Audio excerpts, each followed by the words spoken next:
आज मैं आपको एक कहानी सुनाना चाहता हूँ। ऐसी कहानी जिसको सुनने के बाद आप भगवान से गरीब होने की शिकायत बंद कर देंगे और आप उस रास्ते पर आगे बढ़ जाएंगे जो आपको अमीरी की तरफ लेकर जाएगा। कहानी कुछ ऐसी है कि एक गरीब आदमी था और वो हमेशा ही भगवान से अपनी गरीबी की शिकायत करता रहता था। उसे शिकायत ये थी कि उसके झोपड़े से कुछ दूर रहने वाला आदमी इतना अमीर है और वो गरीब। उस अमीर आदमी को सब कुछ आसानी से मिल जाता है और गरीब को हमेशा ही मेहनत करना होती है, तब भी कई बार उसे भूखा रहना होता है। रोज रोज की शिकायत सुनकर भगवान ने सोचा चलो आज इसको जवाब दे ही देता हूँ। तो ऐसे में भगवान ने क्या करा कि जो अमीर आदमी था उसको इस गरीब आदमी के बराबर गरीब बना दिया और दोनों को ही मछली पकड़ने वाली एक छड़ी दे दी। दोनों को एक बराबर का झोपड़ा दे दिया और दोनों के हालात बिल्कुल एक जैसे कर दिए। क्योंकि दोनों ही बराबर के गरीब थे और दोनों के पास मछली पकड़ने वाली छड़ थी, तो दोनों ही मछली पकड़ने लगे। पहले दिन दोनों ने ही 10 मछलियां पकड़ी। मछली पकड़ने के बाद जो आदमी पहले से गरीब था उसने पूरी 10 मछलियों को बेच दिया और बदले में उसे 2000 रुपए मिले। अब इस आदमी ने अपने लिए और अपने परिवार के लिए अच्छा खाना खरीदा, थोड़ी मिठाई खरीदी और उस आदमी ने अपने पूरे परिवार के साथ मिलकर वो रात बहुत अच्छी तरीके से पार्टी करते हुए बनाई। लेकिन जो आदमी अमीर से गरीब हुआ था उसने सिर्फ 9 मछलियां बेची। उसने एक मछली को अपने परिवार के साथ मिलकर खा लिया और बाकी की 9 मछलियों को बेचकर 1800 रुपए कमा लिए। हालांकि ऐसा करने पर उसके परिवार को भूखा रहना पड़ा, लेकिन फिर भी उसने यही किया।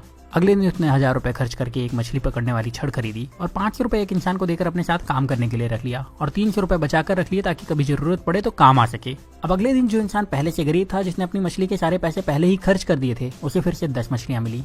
इस बार भी वही हुआ। शिकायत करने वाले शख्स ने अपनी सारी मछलियों को बेच दिया और उस पूरे पैसे को अलग अलग जगहों पर खर्च कर दिया। लेकिन जिस इंसान को भगवान ने गरीब बना दिया था उस इंसान को अब 20 मछलियां मिली। इस बार उसने 18 मछलियों को बेचा और 2 मछलियों को अपने परिवार के साथ खाकर सो गया। इस बार उसके परिवार को थोड़ा खाना ज्यादा मिला, लेकिन उनका पेट ठीक से भरा नहीं था। फिर भी किसी ने शिकायत नहीं की। अगले दिन फिर वही हुआ और जिस इंसान को भगवान ने गरीब बनाया था उसने 18 मछलियों को बेचे हुए 3600 रुपए से 2000 रुपए निकाल करके 2 छड़ और खरीदी और उसके साथ ही 3 लोगों को अपने साथ काम करने के लिए रख लिया, हर एक को 500 रुपए देकर के। उसके पास 100 रुपए अभी भी बचे थे, तो उसने वो पैसे बचत में लगा दिए। उस दिन भी शिकायत करने वाले को सिर्फ 10 मछलियां मिली, उसे 2000 रुपए मिले और उसने उन सारे पैसे को फिर से किसी न किसी जगह पर बहाने बना करके खर्च कर दिए और उसके पास जरा भी पैसे उसने नहीं बचाए। लेकिन दूसरे शख्स को शाम होते होते 40 मछलियां मिल चुकी थी। उस शाम को इस अमीर से गरीब बने इंसान ने अपने परिवार को 4 मछलियां दी, जिसके बाद उस परिवार ने पेट भर के खाना खाया और उसने बाकी की 36 मछलियां बेच दी और उसे 7200 रुपए कमाए। अगले दिन उसने 3000 रुपए में 3 छड़े और खरीदी और अब उसके पास कुल 7 छड़े हो चुकी थी। उसके पास कुल मिलाकर अभी भी 4600 रुपए बचे थे, तो उसने 7 लोगों को बुलाया, हर एक को 500 रुपए दिए और उन्हें मछली पकड़ने के लिए रख लिया और खुद उनके काम पर नजर रखने लगा।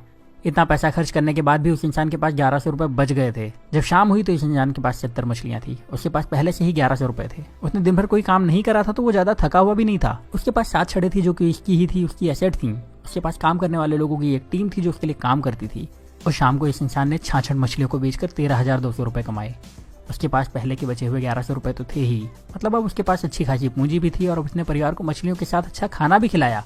अगले दिन उसने फिर से कुछ छड़े खरीदी, इस बार ज्यादा लोगों को काम पर रखा और पहले से ज्यादा पैसे कमाए। रात को परिवार के साथ मछलियां खाई और थोड़ा अच्छा खाना भी खाया। वो आदमी यही काम हर रोज करता रहा और थोड़े दिन में पहले से ज्यादा अमीर हो चुका था। उसने अपने पुराने घर को फिर से खरीद लिया और अब उसके लिए मछली खाना मजबूरी नहीं शौक था।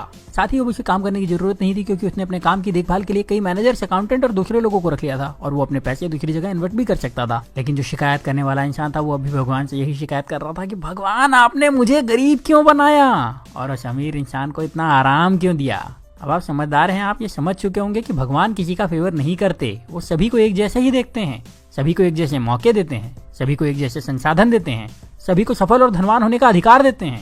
पर आपको ये भी समझना होगा कि दुनिया में कुछ भी फ्री नहीं मिलता। इस कहानी में भी आपने देखा कि उस इंसान ने गरीबी से वापस अमीर होने के लिए पहले कुछ समय तक आधा पेट खाना खाया, उसके बाद भरपेट खाना खाया, फिर भी बचत के साथ पैसे खर्च करे और अपने पैसे को सही तरह से इन्वेस्ट भी करता रहा। जबकि गरीब इंसान सिर्फ मजे में लगा रहा और शिकायत करता रहा और हमेशा गरीब बना रहा।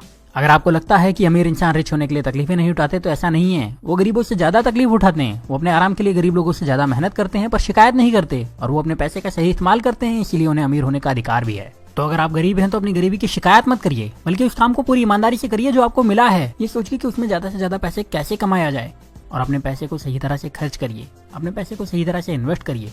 और जब आप ऐसा करेंगे तो आपको अमीर होने से कोई नहीं रोक पाएगा, कोई भी नहीं। अब यहाँ मैं आपसे एक सवाल करने वाला हूँ और कमेंट में उसका जवाब जरूर दीजिएगा। क्या आपको लगता है कि भगवान या किस्मत सच में आपकी गरीबी के जिम्मेदार हैं? और अगर अभी तक आप यही समझते थे तो आपने अपनी सोच बदली या नहीं? अपना जवाब मुझे कमेंट में जरूर बताइएगा। अगर आपने अपनी सोच बदल ली है और आपको लगता है कि ये वीडियो ज्यादा से ज्यादा लोगों के पास जाना चाहिए, तो इस वीडियो को दूसरों को शेयर करिए। इतना ज्यादा शेयर करिए कि लोग अपनी जिम्मेदारी खुद लेना शुरू कर दें और फिर कोई भी रुकावट उन लोगों को अमीर होने से ना रोक पाए। तो इस वीडियो को आप शेयर करिए फेसबुक पर, इस वीडियो को शेयर करिए अपने व्हाट्सएप पर, इस वीडियो को शेयर करिए अपने व्हाट्सएप के सारे दोस्तों के ग्रुप में। जहां आप शेयर कर सकते हैं वहां शेयर करिए। जितनी ताकत से शेयर कर सकते हैं उतनी ताकत से शेयर करिए। और अगर आपने चैनल को सब्सक्राइब नहीं किया है तो सब्सक्राइब करके बेल का बटन दबा दीजिए, क्योंकि ऐसे ही वीडियो में लेकर आता रहूँगा और आप में से आपका बेस्ट निकालने में आपकी मदद करते रहूँगा। तो अब आप वीडियो को शेयर करिए और मुझे विदा दीजिए। मैं आपसे मिलूंगा अगले वीडियो में। तब तक अपना प्यार और वक्त देने के लिए बहुत बहुत धन्यवाद।